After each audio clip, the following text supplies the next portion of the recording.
अब मकर राशि की तरफ बढ़ते हैं। आइए मकर राशि के जातकों के लिए देखें कि किस तरह की परिस्थितियों का सामना मकर राशि के जातकों को इस सप्ताह करना है। सबसे पहला कार्ड मकर राशि वालों का देखते हैं, 6 ऑफ कप्स का। ये कार्ड ये दर्शाता है कि आपके सामने सफलता पूरी तरह से है, आप उस पर आगे बढ़ें, सफलता को प्राप्त कर लें। फिर है 4 ऑफ वैंड्स का कार्ड। बड़ी ही सुखद परिस्थितियां इस सप्ताह आपके जीवन में आने वाली हैं। उन सुखद परिस्थितियों पर आप आगे बढ़ करके देखिए, आपको बहुत आनंद मिलेगा। उसके बाद एस ऑफ कप्स का ये कार्ड, यानी कि लगातार सुखद स्थितियों के कार्ड्स आ रहे हैं। तो ये कार्ड ये दर्शाता है कि कुछ भी नया कार्य आपने अगर घर परिवार व्यवसाय में नौकरी में प्रारंभ करना चाहा है तो वो स्थिति आपकी बनेगी और उसमें आपको सफलता निश्चित तौर पर मिलेगी। फिर है द मैजिशियन, यानी किसी की भी बातों में ना आए, किसी की बातों को ना सुने या सुने लेकिन उसकी बातों पर अमल करने के पहले अपने दिमाग से निर्णय ले लें कि आपको उस राह पर चलना है या नहीं चलना है। इसके बाद 10 ऑफ वैंड्स का ये कार्ड है। ये कार्ड ये दर्शाता है कि अगर आप दिमाग से चलेंगे, बुद्धि से चलेंगे, तो आप सारी जो आपकी बुरी परिस्थितियां हैं उन पर नियंत्रण प्राप्त कर लेंगे और उन परिस्थितियों को अपने फेवर में कर लेंगे, यानी अपने पक्ष में कर लेंगे। तो आप दिमाग की बात को सुनिए और परिस्थितियों को अपने पक्ष में करके आगे बढ़िए, सफलता आपके कदमों में होगी।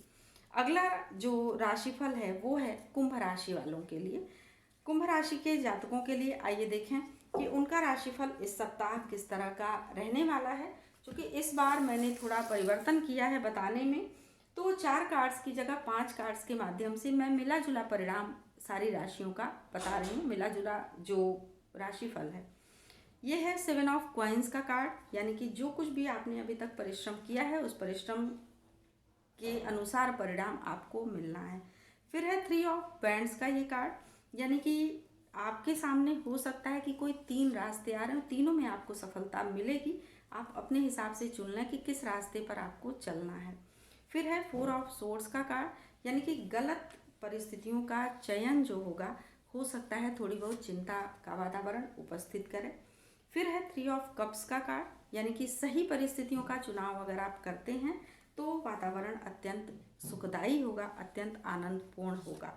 उसके बाद पेज ऑफ सोर्ड्स का ये कार्ड है। इस कार्ड के अनुसार आप किसी का सहयोग यदि लेते हैं तो वो सहयोग आपकी सफलता में पूरी तरह से काफ़ी जो है सफलता दिलाने वाला होगा।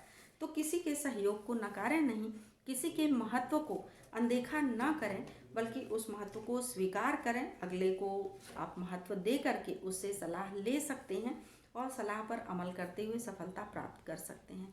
तो ये राशिफल था कुंभ राशि वालों का। अब अगली राशि है मीन राशि। आइए देखते हैं कि मीन राशि के जातकों के लिए कार्ड्स किस तरह का संदेश, किस तरह का संकेत हमें दे रहे हैं। तो मीन राशि के जातकों के लिए 5 कार्ड्स देखें। 10 ऑफ वैंड्स का ये कार्ड है, यानी आप में इतनी शक्ति है कि आप किसी भी बुरी परिस्थिति को नियंत्रित कर सकते हैं। फिर 9 ऑफ वैंड्स का ये कार्ड भी यही दर्शाता है कि विपरीत परिस्थितियां आपके पक्ष में हो सकती हैं, आप अपने साहस के साथ आगे बढ़िए। उसके बाद है 4 ऑफ कॉइन्स का ये कार्ड, यानी कि हो सकता है कि विपरीत परिस्थितियों का सामना करते करते आप बहुत थक जाएं, थोड़ा विश्राम करिए, फिर हिम्मत से आगे बढ़िए, सफलता पूरी तरह से आपको मिलेगी। फिर है 3 ऑफ कप्स का ये कार्ड ये दर्शाता है कि जो कुछ भी सफलता मिल रही है उसको आनंद पूर्वक स्वीकारें, उसमें आप कह सकते हैं कि उस वातावरण को एंजॉय कर सकते हैं, लेकिन बहुत अधिक अहंकार का भाव अपने अंदर ना आने दें। उसके बाद द व्हील ऑफ फॉर्च्यून, यानी कि अगर आपने अपने अहंकार इत्यादि भावों पर नियंत्रण प्राप्त कर लिया तो पूरी तरह से भाग्य चक्र जो है आपका साथ देगा और पूरी तरह से जीवन में आप सफलता को प्राप्त करेंगे। यानी कि जीवन में सफलता प्राप्त करने के लिए अहंकार इत्यादि पर नियंत्रण अत्यंत आवश्यक है। क्योंकि बातों में कह करके कि अहंकार पर नियंत्रण करना चाहिए, ऐसा नहीं है कि कहने मात्र से नियंत्रण हो जाएगा, बल्कि कथनी और करनी में अंतर ना करें, जो कहें उसको अपने व्यवहार में भी ले आएं, यानी कि अहंकार से स्वयं को दूर रखें और जीवन में सफलता प्राप्त कर लें। तो ये राशिफल था मीन राशि वालों का। इस सप्ताह मैंने राशिफल थोड़ा परिवर्तित करके अलग तरीके से बताया, तो उस हिसाब से आप लोग अपने प्रस्ताव दे सकते हैं, अपने विचारों को बता सकते हैं कि क्या ये तरीका जो राशिफल का है वो उचित है या नहीं।